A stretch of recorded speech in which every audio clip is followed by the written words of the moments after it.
Hey, it's Wayne. Hey, listen, I've had to tell the story several times and figured maybe I'd take advantage of YouTube and try this out since I got the time to. Uh, all about our little event last week, what I like to call fire in the kitchen. Fire in the kitchen, lightning, no, smoke plastic in the air. Anyway, Marshall Tucker, Charlie Daniels, something or other. Sorry. So I don't even know if my face is on this picture right now. But the story goes, I was outside on the deck smoking a cigarette, drinking my first cup or second cup of coffee, and had a friend over. He went in to get coffee. He goes, "Hey Wayne, come here." And I said, "Dude, come on, man. I just lit my cigarette. What?"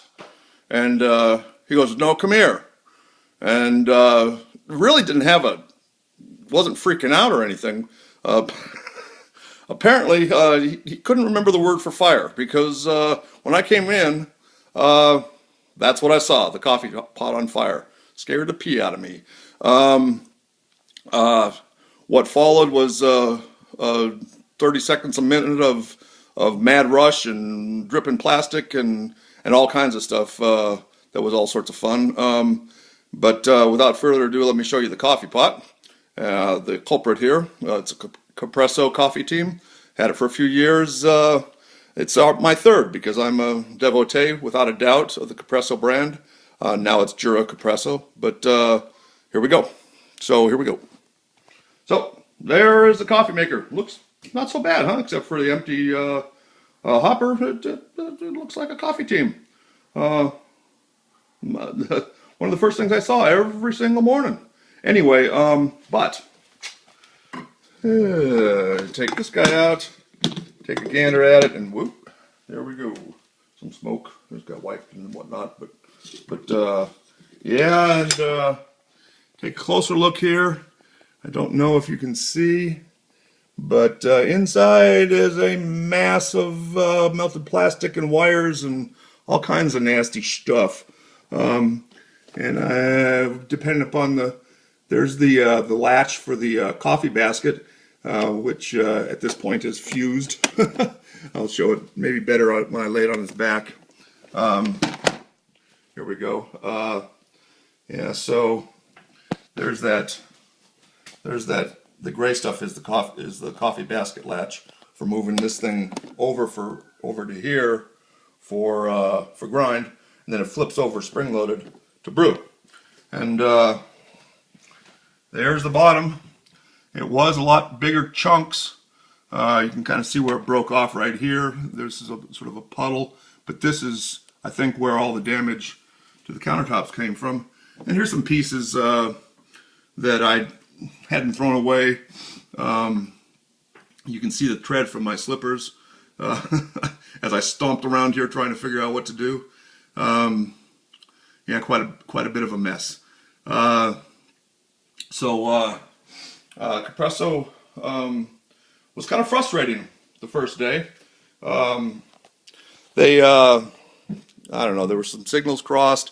They failed to follow through on an email that was supposed to give me some offer of a discount on a unit, and then I talked to another customer service rep and got through to that. And then the following day, Mr. Rodriguez, the manager, called me, or I contacted him, and we got things settled. He, or at least in terms of the coffee pot, he was very helpful, an excellent customer service person. I can see why he ended up with the job he's got. So where this happened over on the coffee station. Just for the fun of it. On the left is the new coffee team. Pretty good device. I'll talk more about that at the end of this video. I'll give you a little mini review, so those who don't care don't have to watch it. Next to it is my frother. Oh, it's a Capresso too. My frother or foamer, and my current espresso maker, since this has not been the year for Wayne and coffee, or Wayne in general, to tell you the truth. Laid off in January. Shortly thereafter, a few days later, maybe even on the 13th, the Pasquini Livia 90 boiler started spewing steam.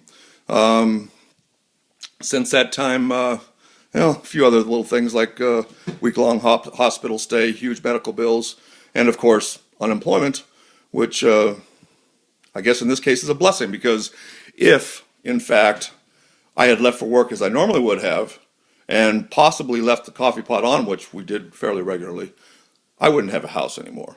But more importantly, I wouldn't have all of the important stuff in this house, like pictures, letters, memorabilia, that type of stuff. So, I mean, you know, every cloud has a silver lining, right? So, I'm going to try and show you what happened, the damage to the house real quick. I mean, it's really not that big a deal, except for the fact that because I'm unemployed, it's distinctly possible that I'll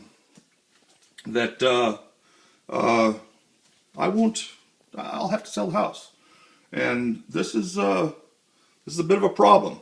So because these are the kind of things that can turn somebody off right away. In addition to Formica countertops, now I've got this burn here. I don't know. It's kind of weird. You can sort of see the lump and the discoloration.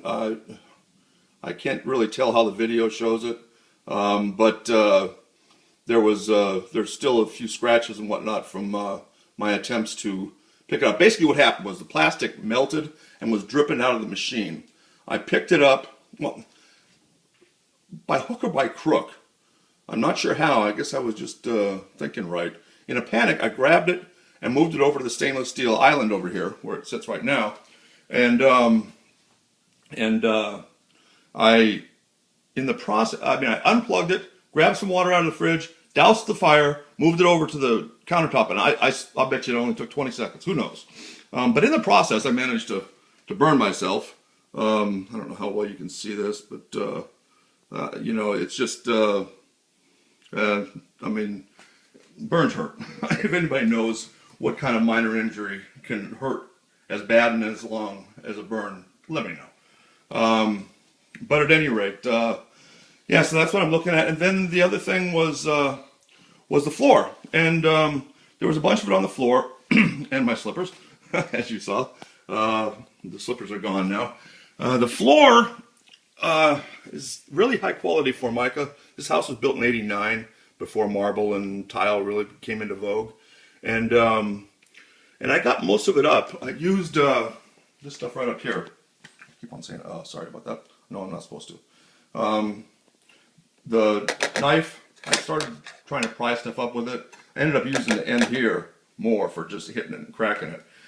I used cold spray, I used ice to try and make it more brittle, but it wasn't totally brittle. It kind of had some flex. Let me show you. I mean, you can see that I'm bending it and it's not popping like you'd think of for plastic. Wow. There we go. Anyway, and then from there every time I took up a big piece, it left little tiny pieces behind. And so I've got these fine tools, the tweezers and little screwdrivers, and my handy dandy little razor blade with duct tape as my finger protector after I found out that well, anyway, that razor blades are sharp on both sides, or they can be.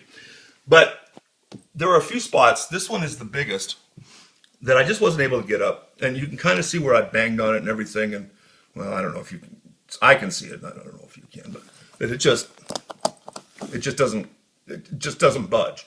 I don't know, maybe there's a scuff, or I just don't know why. But anyhow, the big thing was, I'd done enough damage as it was. I wasn't going to proceed with a piece that stubborn to really peel up that floor, and ended up with a fuzz that's underneath the, as I found out, underneath the shiny stuff. So, yeah, so that's it. I spent many hours picking away with these fine tweezers. Fine, where are they? In more ways than one. And just pecking away. You know, it's kind of weird. I'm kind of hoping that this video will elicit some response from my friends, and you can help me figure out what I should do here. I mean, obviously I'm going to have to do something about this countertop. This is not the kind of thing that helps the value of a house. But at the same time, I do like the company, Capresso. They've asked me to get 3 estimates. I live out in the boonies. Getting 3 people to come out here to give me estimates with no promise of work, I just, I don't know. And I know for a fact that now that I have no chance of matching the Formica from this countertop to this countertop. So that means I have to replace this guy. Sorry for the mess, folks, but hey, I live here, which is a big problem, mess-wise. So it seems like the damage is out of proportion to the costs associated with fixing this issue, but something has to be done. I don't know what to do about the floor. Eventually, I'll probably just, if I can't get it fixed correctly, I'll probably just end up either leaving it or peeling up the linoleum, taking a chance on it. But that's where I'm at right now. So let me talk a little bit about the coffee team. You can the new coffee team. Those of you that don't care, don't have to. But Mr. Rodriguez was kind enough to send it to me free of charge, and for that, once again, I thank him. It's a totally different looking device, and I opted for the thermal carafe. The thermal carafe, in theory, will help me avoid this ever happening again, because all the wiring, it looks like it's from the burner where the fire started. Obviously a design or manufacturing defect. I mean, there really isn't any other good explanation for it. But it is what it is. So, those of you who have opinions on this, let me know what you think. Should I pursue this? Should I go and get a lawyer? Should I do the 3 estimates and all that other gobbledygook? Maybe I start with a lawyer and then have him tell me what to do. I just don't know. But at any rate, this guy here, the hopper's a little small. It's good for about 2.5 pots. I wish it was larger, but the height is pretty restrictive. So, I have to pull it out every day. You can kind of see where where it's kind of worn on the cabinet walls as I pulled and pushed the coffee pot before. Oh, by the way, you can see how there's some separation with the trim here, but I don't know if that's related or not. It doesn't really matter. The carafe is above average, with the exception of the lid. I love the lid and the lip inside the lid. This lid, you remove it pretty much by moving this thing. I guess you can go like this, but the fact is you're still putting pressure on that handle, which is kind of flexy and feels like eventually it'll break. The only other problem with this carafe is the amount of lip here makes it really difficult to totally empty. So you rinse it a few times before you actually get it clean. But besides that, man, it holds temperature. It's awesome. Probably the best thermal thing I've ever had, including the classic thermos. Besides that, it's a nice device. I kind of miss the 2 to 4 button for when I just want to make a quick deal, but that's it. And I certainly can't beat the price in my case, but even if you are in the market for a a grind and brew coffee maker, full retail is still a screaming deal for quality of this type. The other one, since I'm on the subject of Capresso, this foamer, this has been awesome, man. I mean, the truth is that with the foamer and the Cafe Mattina, I've almost replaced my Pasquini. It's kind of like less work, to tell you the truth. I'm still gonna get it fixed, but I mean, the Livia. But the foamer is amazing. I mean, it really works well, and cleans up easily. It's a decent buy. There's no doubt about it. Anyhow, so there's my Bialetti in the back. Don't mess with it anymore, but it's still around. I bought that in Rome in, I guess it was '88 or something like that. So, I don't know that I have anything else really to add to this. Geez, 15 minutes. Okay. Hey, see you guys. Let me know what you think. I'm going to need to make action on this thing pretty doggone soon.